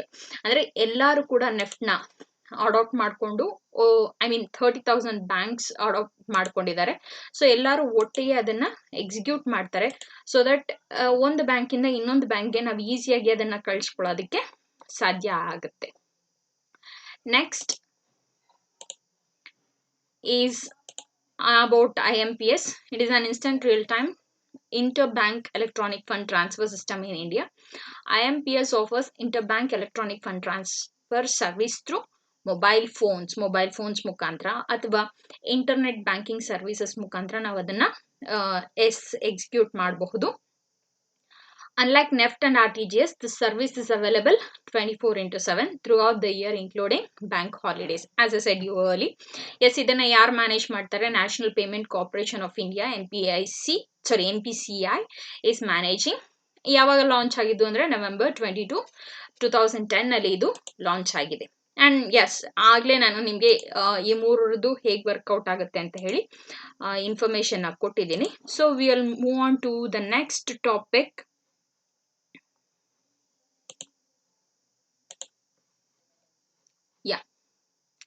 ಇದರಲ್ಲಿ ಈ ಒಂದು image ಅಲ್ಲಿ ನಿಮಗೆ ಡಿಫ್ರೆನ್ಸಸ್ ನೀಟಾಗಿ ಗೊತ್ತಾಗುತ್ತೆ ನೆಫ್ಟ್, RTGS, IMPS ಬಗ್ಗೆ. ಸೊ ಫುಲ್ ಫಾರ್ಮ್ಸ್ ಕೊಟ್ಟಿದ್ದಾರೆ, ಮತ್ತೆ ಮಿನಿಮಮ್ ಅಮೌಂಟ್ ಎಷ್ಟು, ಮ್ಯಾಕ್ಸಿಮಮ್ ಅಮೌಂಟ್ ಎಷ್ಟು, ವರ್ಕಿಂಗ್ ಟೈಮಿಂಗ್ಸ್ ಎಷ್ಟು, ನಂತರ ಸ್ಯಾಟರ್ಡೇ ಟೈಮಿಂಗ್ಸ್ ಎಷ್ಟು, ಟ್ರಾನ್ಸಾಕ್ಷನ್ ಸ್ಪೀಡ್, ಮತ್ತೆ ಟ್ರಾನ್ಸಾಕ್ಷನ್ ಪ್ರಾಸೆಸ್, ಇದೆಲ್ಲವೂ ಕೂಡ ಡೀಟೇಲ್ಡ್ ಆಗಿ ಡಿಫ್ರೆನ್ಸಸ್ನ ಕೊಟ್ಟಿದ್ದಾರೆ. ಸೊ ನೀವು ಆ ಒಂದು ಸ್ಲೈಡ್ನ ನೋಡಿದ ತಕ್ಷಣ ನಿಮಗೆ ಕ್ಲಿಯರ್ ಇನ್ಫಾರ್ಮೇಶನ್ ಅಥವಾ clear differences between 3 electronic fund transfer modes ನಿಮಗೆ ಅರ್ಥ ಆಗುತ್ತೆ. Yes, have a look on it. Now we will go to the next slide. That is advantages of electronic fund transfers. So what are the advantages na ನಾವು ಗಮನಿಸ್ತಾ ಇದೀವಿ ಅಂದ್ರೆ, ಮೊದಲನೇದು increase efficiency and productivity. Yes, as I said, funds in time reach ಆಗ್ತಾ ಇದೆ. funds in time ಒಬ್ಬರಿಂದ ಒಬ್ಬರಿಗೆ exchange ಆಗ್ತಾ ಇದೆ ಅಂತ ಹೇಳಿದಾಗ ಪ್ರೊಡಕ್ಷನ್ ಆಕ್ಟಿವಿಟೀಸ್ ಕೂಡ ತುಂಬಾ ಸ್ಮೂತರ್ ಆಗಿ ಹೋಗ್ಲಿಕ್ಕೆ ಸಾಧ್ಯ ಆಗುತ್ತೆ. ಸೊ ಅದು ಹೇಗೆ ಸಾಧ್ಯ ಆಗುತ್ತೆ ಅನ್ನೋದನ್ನ ನಾನು ಮೊದಲು ನಿಮಗೆ ಎಕ್ಸ್ಪ್ಲೈನ್ ಮಾಡಿದ್ದೀನಿ. You have to look through it. If I'm making the payments in time, my orders will be reached in time, so that the productivity will be happening in time. Not only concerned with business activities, ಎಲ್ಲ ಗ್ರೂಪ್ಸ್ಗೂ ಕೂಡ funds in time ಆಗ್ತಾ ಇದೆ ಅಂತ ಹೇಳಿದಾಗ ಅವ್ರು ಮಾಡ್ಬೇಕಾಗಿರ್ತಕ್ಕಂಥ ಕರ್ತವ್ಯಗಳು in time ಮಾಡ್ಲಿಕ್ಕೆ ಸಾಧ್ಯ ಆಗುತ್ತೆ. ಅದು overall money creation, money circulation ತುಂಬಾ ಎಫೆಕ್ಟಿವ್ ಆಗಿ ಆಗ್ಲಿಕ್ಕೆ ಸಾಧ್ಯ ಆಗುತ್ತೆ. ಕ್ಯಾಶ್ ಫ್ಲೋಸ್ನ, ಆಸ್ ಅ ಸೆಟ್, ಕ್ಯಾಶ್ ಫ್ಲೋಸ್ನ ಈಸಿಯಾಗಿ ಮ್ಯಾನೇಜ್ ಮಾಡಬಹುದು. ಸೇಫ್ಟಿ ಆ್ಯಂಡ್ ಕಂಟ್ರೋಲ್, ಎಸ್, ನಮಗೆ ಬ್ಯಾಂಕರ್ಸ್ ಏನು ಎಲೆಕ್ಟ್ರಾನಿಕ್ ಫಂಡ್ ಟ್ರಾನ್ಸ್ಫರ್ ಆಕ್ಟಿವಿಟೀಸ್ನ ಪ್ರೊವೈಡ್ ಮಾಡ್ತಿದ್ದಾರೆ, ಆ ಒಂದು ಸೆಕ್ಯೂರಿಟಿ ಸಿಸ್ಟಮ್ಸ್ನ ಕೂಡ ಎಫೆಕ್ಟಿವ್ ಆಗಿ ಬಿಲ್ಡ್ ಮಾಡಿದ್ದಾರೆ. ಸೊ ನಮಗೆ ಮನಿ ಥೆಫ್ಟ್, ಮನಿ ಲಾಸ್ ಇಂಥ ಎಲ್ಲ ಕಂಪ್ಲೇಂಟ್ಸ್ ಇಂದ ಕೂಡ ನಾವು we can be avoided out of that activities. ಮತ್ತೆ yes, money saving money, yes, it is possible. Less paper work, as a side, there is no need of paper only, less ಅಲ್ಲ, no paper work ಅಂತಾನೆ ಹೇಳ್ಬಹುದಾಗಿರುತ್ತೆ. ಮತ್ತೆ as a side, misdirected checks, stolen checks, lost checks, materialization ಅಥವಾ alteration of material, ಇಂಥ ಎಲ್ಲ ಪ್ರಾಬ್ಲಮ್ಸ್ನ ಕೂಡ ನಾವು ಇಲ್ಲಿ ಅವಾಯ್ಡ್ ಮಾಡಲಿಕ್ಕೆ ಸಾಧ್ಯ ಆಗಬಹುದಾಗಿರುತ್ತೆ. ರೈಟ್, ನೆಕ್ಸ್ಟ್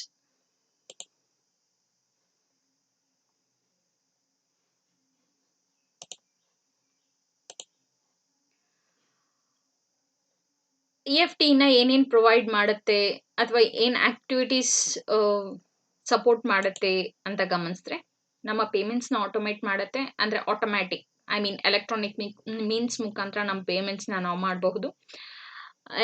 ನಮ್ಮ ಅಕೌಂಟ್ ಇನ್ಫಾರ್ಮೇಶನ್ ಇಮಿಡಿಯೇಟ್ ಆಗಿ ನಾವು ಪಡ್ಕೊಳ್ಬಹುದು. ಮತ್ತೆ ಕ್ಯಾಶ್ ಫ್ಲೋ ಹೇಗೆ ಹೋಗ್ತಾ ಇದೆ ಅಂದ್ರೆ ನಾನು ಯಾರಿಗೆ ಕಳಿಸಿದ್ದೀನಿ, ಹೇಗೆ ಟೈಮ್ಲಿ ಇನ್ಫಾರ್ಮೇಶನ್ ಅದ್ರ ಬಗ್ಗೆ ಇರುತ್ತೆ. ಅಡ್ಮಿನಿಸ್ಟ್ರೇಟಿವ್ ಕಾಸ್ಟ್ ಆಸ್ ಅ ಸೆಡ್ ನಮಗೆ ಸಪ್ರೇಟ್ ಪರ್ಸನ್ ಬೇಕಾಗಿರುತ್ತೆ, ಡೆಪಾಸಿಟ್ ಮಾಡಬೇಕು, ವಿಡ್ರಾ ಮಾಡಬೇಕು. Such cost will be reduced.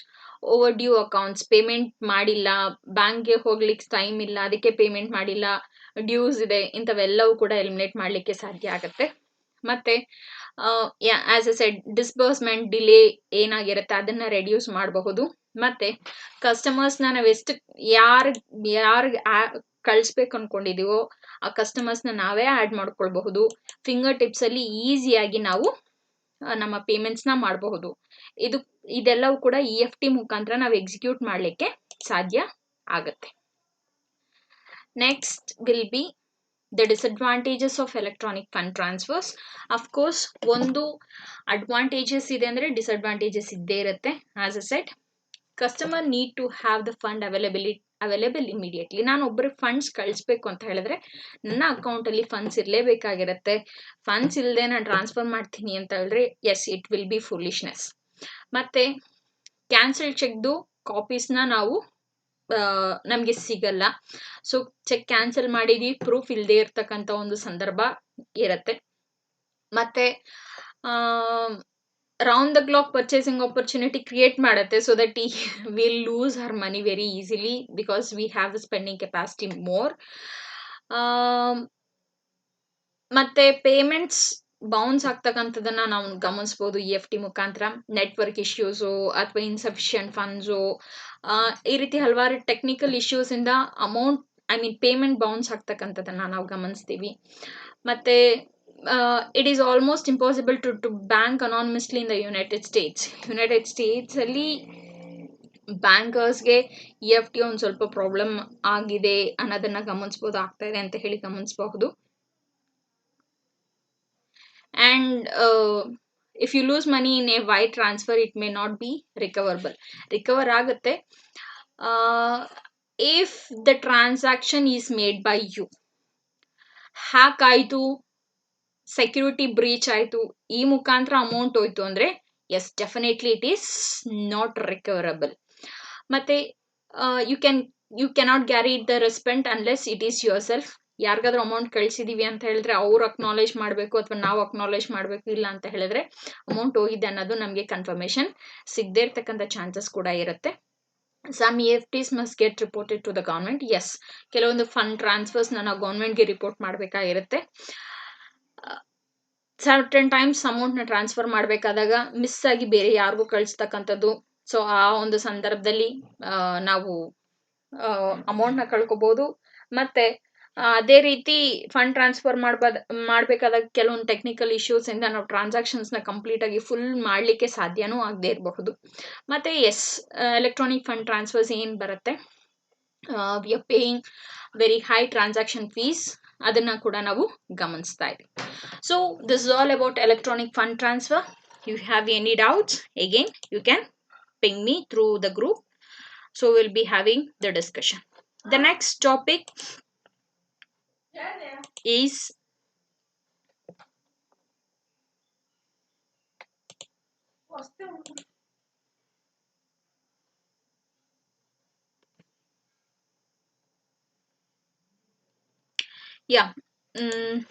before to the next topic, EFT is fast, simple, safe and secure. Yes, it is said and it is understood. So I don't give much time on that 3 terms because ನಾವು ಈಗಾಗಲೇ ಅದನ್ನ ಅರ್ಥ ಮಾಡ್ಕೊಂಡಿದ್ದೀವಿ. Now we'll go to the next topic, that is digital token based electronic payment system.